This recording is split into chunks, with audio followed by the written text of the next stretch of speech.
देखिए, शीला दीक्षित के जाने के बाद दिल्ली में कांग्रेस के लिए सूखा पड़ गया था कि कांग्रेस अब कहां से जीतें, क्या करें। दिल्ली में हर चुनाव कांग्रेस को लगातार दिल्ली में झटका दे रहा था, लेकिन इस बार एक उम्मीद जगी है। और वो उम्मीद, सबसे बड़ी बात यह है कि दिल्ली का, जिसे हम सबसे बड़ा नेता कहते हैं किसी पार्टी का, उसका अध्यक्ष, तो दिल्ली के जो प्रदेश अध्यक्ष हैं देवेंद्र यादव, उन्होंने एक उम्मीद जगाई है कांग्रेस के लिए। आपने टीवी स्क्रीन पर सुबह से देखा होगा कि एक सीट पर कांग्रेस आगे चल रही है।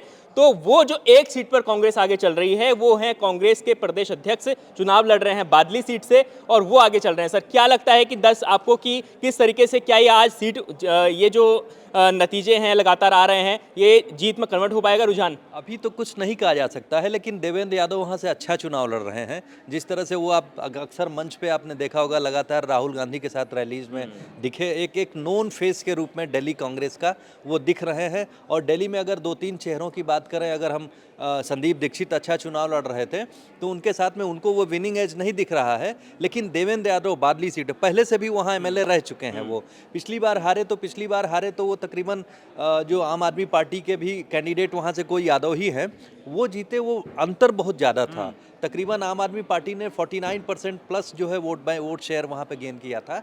तो जो देवेंद्र यादव है, इस बार शुरुआती दौर में जिस तरह से आगे दिखे, तो वो बहुत पॉजिटिव सिग्नल है। इसका मतलब कांग्रेस ने जो लड़ाई लड़ी, थोड़ी बहुत भी जो लड़ाई लड़ी है, उसमें उन्होंने ईमानदारी से उतनी, कुछ क्षेत्रों में जो चुनाव लड़ा, और उसका परिणाम भले ही कुछ हो, कुछ परसेंटेज वोट बैंक जो है कांग्रेस का, जो है मुझे लगता है जो बढ़ेगा, तो वो एट द कॉस्ट ऑफ आम आदमी पार्टी के उस पे। जो हम लोग लगातार अंदाजा लगा रहे थे कि कांग्रेस ने भी खुद ये सोचा नहीं था कि बादली सीट से वो आगे रहेंगे, क्योंकि उनका फोकस मुस्लिम बहुल सीटों पर था। उन्होंने कहा कि हम 12-15 उन्हीं सीटों पर फोकस करेंगे जहां पर मुस्लिम मतदाता हैं और जहां से हम जीत सकते हैं। खासतौर पर सीलमपुर और ओखला, 2 सीटें ऐसी थी जहां पर कांग्रेस ने खूब जान लगाई, लेकिन रिजल्ट जो उनको दे रहा है वो दूसरी सीट दे रहा है। लेकिन मैं ये कहूंगा कि एक तरह से वो लोग मदद कर रहे हैं बीजेपी की, क्योंकि अगर वो मुस्लिम वोट स्प्लिट हो रहा है तो वहां पर उन जो 2 जगहों का आपने नाम लिया, दोनों जगहों पे बीजेपी के कैंडिडेट आगे दिख रहे हैं। इसका मतलब क्या है? इसका मतलब जो कंसोलिडेशन दोनों तरफ है, लेकिन वोटों का स्प्लिट है। मुस्लिम वोट बैंक स्प्लिट हो रहा है,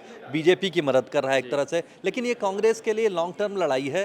कांग्रेस को अपने को खड़ा करना है दिल्ली में, राष्ट्रीय राजधानी क्षेत्र में, वहाँ खड़ा करना है, तो जाहिर सी बात कहीं ना कहीं शुरुआत तो करनी पड़ेगी। जी तो देखिए, आपके मन में सवाल था कि जो स्क्रीन पर आपको एक सीट कांग्रेस को बढ़त दिखाई जा रही है सुबह से, वो कौन थे? तो उसका जवाब ये है कि वो दिल्ली प्रदेश अध्यक्ष हैं देवेंद्र यादव, बादली सीट से चुनाव लड़ रहे हैं, और वो अब अच्छा खासा चुनाव लड़ रहे हैं। हालांकि अब थोड़ा सा पीछे हो गए हैं, लेकिन वो जिस तरीके से अभी भी दूसरे नंबर पर चल रहे हैं। अभी 4 राउंड की काउंटिंग अभी हुई है, अभी अब बहुत लंबी काउंटिंग है, 15-16 राउंड तक ये जाएगा। सुबह 2:30, मतलब आज दिन में आपको 2:30 बजे तक आपको बने रहना है लगातार। हम आपको अपडेट देते रहेंगे, लगातार इंडिया.com के साथ बने रहिए, दिन भर अपडेट हम आपको यहाँ पर देते रहेंगे।